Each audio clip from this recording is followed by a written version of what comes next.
Today in our Converge Whiteboard Leadership Moment, we're talking about the discipleship continuum, and I'm going to give you another angle at this whole thing. As I've thought through a ministry and what people need to experience in their discipleship process, I've come up with these 5 words: know, do, be, see, and relate.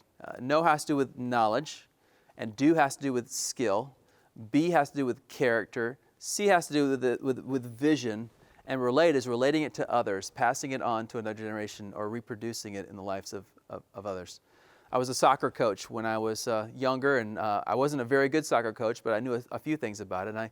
The second year, after we had lost all our games the first year, I turned to my players. I said, I'm going to do this differently. They were 8 years old, so they were pretty intelligent little kids. And I would have 3 kids stand beside me while the other kids were over on the field. They would stand beside me, and typically with 8-year-olds, when you play soccer, it's kind of like this group ball that everyone's running after the ball, and there's a crowd here and a crowd here, and there's just this crowd moving around. And I would stand these 3 people beside me, and I would say, what do you see? What do you see? Well, we see one big crowd all running after the ball. And I said, is that the right thing to do? And they would say, no, it's not the right thing to do. What do you need to do? I would ask. They said, well, we're supposed to be separated. We're supposed to be in our positions and to stay there. I said, can you do that? And they said, yes, sir, coach. And I would send them out, and they would take new positions because they saw what others were doing, and they wanted to do it differently. And so I would move them out there, and I would take the 3 that I took out, I'd put them beside me. And then I would say, what do you see?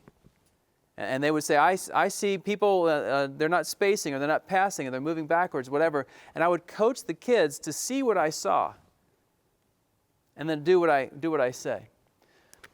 When it comes to ministry, very often this is a seesaw or teeter-totter. We teeter to one side or the other in our trainings. We teeter to one side or other in our discipleship. If all we do is help people to know and to do, then that's really not the ministry we want to have, because that only develops followers. What we're really trying to do, we want to develop followers, but we also want them to have be as character. We want them to have character. We want them to see things they haven't seen about themselves, about God, about others in their lives.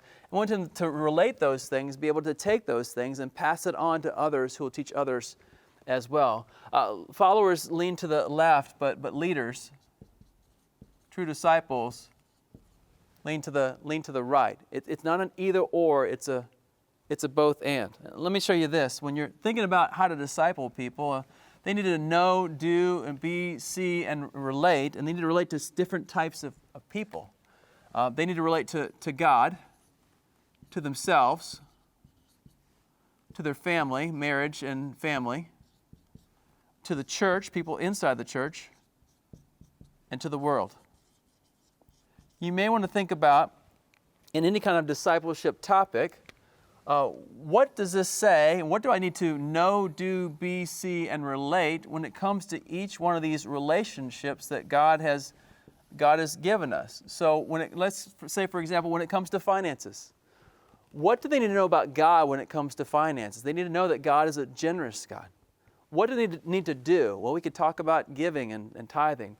What do they need to be? They need to have integrity in their finances. For example, if you look at Luke chapter 3, when John the Baptist is talking, every one of his challenges to repentance has to do with money. What do they need to see? Maybe they need to see that God is a provider of all things. Maybe they need to see that God is the owner and we're just managers, and we need to ask a different question. Instead of asking ownership questions, what do I want to do with my finances? I ask the right question as a manager: what does the owner want me to do with his? And how do I relate it to others? How do I help others to see that?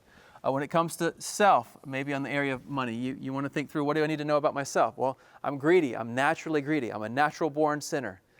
And you go down the different relationships as you know, do, be, see, and relate. As you, what do I need to know? What skills do I need to have? What character do I need to have? What vision do I need to have? And how do I help others see what I see? But by using this, this matrix, you can begin to create a discipleship concept and pathway in whatever environment and whatever topic you want to do. This has been a Converge Whiteboard Leadership Moment. To learn more about Converge or to join us, check out converge.org.